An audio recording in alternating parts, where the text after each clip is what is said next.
Parang ganun din yung paliwanag nila na hindi daw maliwanag kung sino ang may-ari ng lupa. Kasi yun yung mga sinaunang project, yung mga Bliss Housing, katulad ng sinabi ni Senator Cayetano, yung Maharlika Village, Signal Village. No, Madam Sponsor, sorry ha. Yun ang Sabi ko nga, nila. hindi nga ako mag-object sa inyo. Kayo may-ari eh. Nasa Yun ilalim ang ng sabi NHA. ko nga, NHA ang may-ari Nasa ilalim ng lupa. NHA, may titulo yung mga yun. Di ba? So, I mean, hindi ako tumayo dito para sabihin i-turn over nyo. Tumayo ako para sabihin, wag nyong sabihin na after 1 year tina-turn over nyo. Kung hindi yun yung policy. And then after Senator Villar stood up, di ba sinabi niya, ganun din sa kanila. Kasi personally, 20 years na ako dealing with you. 1998 to. So ilan years na yon? 26 years na dealing with you. Alam namin kung saan nakatitulo yung mga yon. Eh bakit kayo magmomowa ng use of frack kung hindi sa inyo lupa? O edi criminal charge yon, nagpanggap pa kayong may-ari. Na-shock at na-surprise lang ako doon sa after 1 year, tina-turn over na. Kasi karamihan ng panahon ni President Ferdinand Marcos Sr. na almost 50 years na sa Taguig, ayaw nyo i-turn over. So, i-correct lang natin yon na sa lahat ng lugar, magwa 1 year i-turn over. In fact, yung last natin pinag-usapan tenement, MOA lang ang pumayag kayo at use of frack, hindi turnover. Diba? So, when we finalize this bill, I think it should be clear. So, tinatanong ko ni Senator Pimentel, ano nangyari sa inyo? Simple lang, lahat ng may problema, tinurn over nyo sa LGU. Lahat ng asset, hindi nyo tinurn over. That's why ang nasa amin, problema. Ang nasa inyo, yung pwedeng may income generating, it's not fair. 'Di ba? Hindi maayos ng LGU kung ganun yung attitude, 'di ba? So if it's a case per case basis, I will accept that. But if you're saying na yan na yung takbo ninyo, yan na yung inyong I won't even use tenement, Maharlika Village. Yes. That is a premier Luma. and ang ganda-ganda ng intention noon, magkatabi, magkapitbahay ang Kristiyano, Muslim at anuman religion. Pero nung nilipat yung Quiapo 2 galing Manila, nagka-problema kami doon. And until now, ayaw naman i-donate ng NHA yung karamihan nung ano. No, you don't have to answer me now. Nag-uusap naman kami. I'm saying it's a matter of policy, di ba? Na iba ata yung sinasabi nilang policy nila na 1 year binibigay at iba actually on the ground. Kasi kami, napakarami pang properties ng City of Taguig na nasa NHA. I just want to interject. Sa amin din, hindi rin tinurn over. Hindi rin tinurn over. And in fact, the responsibility of developing the area, the community, nag-rest sa amin. Kami nagpagawa ng kalye, ng market, ng mga homeowner association, covered court, lahat ng improvements sa community kami nagpagawa, hindi NHA. Parang ang binigay lang ng NHA yung lupa na hinuhulugan ng mga bayo. Parang ganun din yung paliwanag nila na hindi daw maliwanag kung sino ang may-ari ng lupa. Kasi yun yung mga sinaunang project, yung mga Bliss Housing, katulad ng sinabi ni Senator Cayetano, yung Maharlika Village, Signal Village. No, Madam Sponsor, sorry ha. Yun ang Sabi ko nga, nila. hindi nga ako mag-object sa inyo. Kayo may-ari eh. Nasa Yun ilalim ang ng sabi NHA. ko nga, NHA ang may-ari Nasa ilalim ng lupa. NHA, may titulo yung mga yun. Di ba? So, I mean, hindi ako tumayo dito para sabihin i-turn over nyo. Tumayo ako para sabihin, wag nyong sabihin na after 1 year tina-turn over nyo. Kung hindi yun yung policy. And then after Senator Villar stood up, di ba sinabi niya, ganun din sa kanila. Kasi personally, 20 years na ako dealing with you. 1998 to.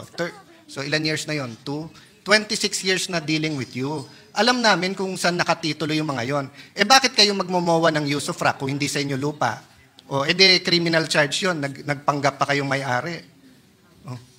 Okay, I'm not certain that this is right, but they're saying that they're unable to turn over because of the limitations of contract, which are simply a use of frack daw.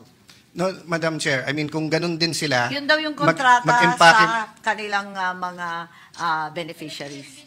Paano use of rock? No, obviously, Madam Chair, Mr. President, I'm sorry to the sponsor. I know she worked so hard for this. I know urban planning and everything, but obviously the NJ doesn't know what they're saying. If you're the owner of the land at may use of frack ka sa gumagamit ng land mo, you can turn over the land to the LGU. And then now the use of frack is between the owner of the land, which is the LGU, and yung gumagamit. At saka katulad nung isang hindi nyo tiniturn of kalye. Oh, vacant land, park. Wala naman use of rock yun eh. So, as I said, no, hindi na nga sana ako magtatanong. Pero hindi ko naman tatanggapin na sasabihin nyo dito, after 1 year, ito turn over nyo. Tapos lahat ng nanonood dito, ganun pala. Oh, I'll give you an example na naman, ha. Ito, binabantayan ko to. Sa bagong lipunan condominium at sa tenement, meron kayong open space doon. Nung ang NHA ang namamahala doon, pinayagan nila ng mga sabungin ng manok ang pinarada doon. Yung swimming pool, ginawang fish pan na tilapia. Okay. Oh. This year, bago nung budget hearing, ang namamahala na doon ngayon, yung JAL Church.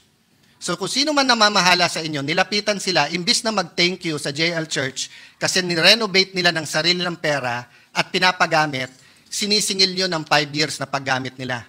Without knowing the history of the place, na bago mag-take over ang JL doon, ang namamahala doon na taga-NHA, sabungin ng mga manok ang nilagay doon. That's an example. Hindi ko na inisa-isa yung budget hearing yun. Pero insulto naman siguro sa amin na pupunta kayo dito, sasabihin nyo na pag 1 year, to-turn over nyo. Oh. Madam Chair, to prove my point, gaano karami pa properties nyo sa City of Taguig? Okay, ang dinadahilan naman nila, dalawa daw yung request ng Taguig. Una, yung Fort Bonifacio tenement na turnover na raw. Tapos in the works, yung ikalawang request na Maharlika Village. Ma'am, hindi po nila tinurn over ang tenement. Ang sabi nila, hindi daw nila pwedeng i-turn over. Kaya ang ginawa nila ay MOA kung saan they retain ownership. Pero ang city ang magde-develop, i-ensure lang na primary ang housing. Diba? Kaya ako napatayo ngayon. Dahil pero yung lupa, hindi pa nilipat. Hindi nila tinurn over. That's why nga, hirap lahat ng mga beneficiary like LGU to build what they can build there because ownership matters. Magjo-joint venture din yun eh. Eh wala nga tiwala yung iba kapag tatlo mag-uusap or kaya NHA. Bakit? Not because of who you are and who you are there now, but because every administration napapalitan kung sino. At hindi lang kung sino yung GM. Sino yung regional director mo, kung sino yung ano mo. And example ko na binibigay sa inyo dyan, yung ina-administer ngayon ng JL na vacant, I forgot what exactly they call that. Anyway, ma'am, I'm not gonna argue. I'm just saying, get your policy together. Tama. Diba? So if you're telling me now na i-turn over nyo pala, ba't ayaw nyo i-turn over yung sa tenement?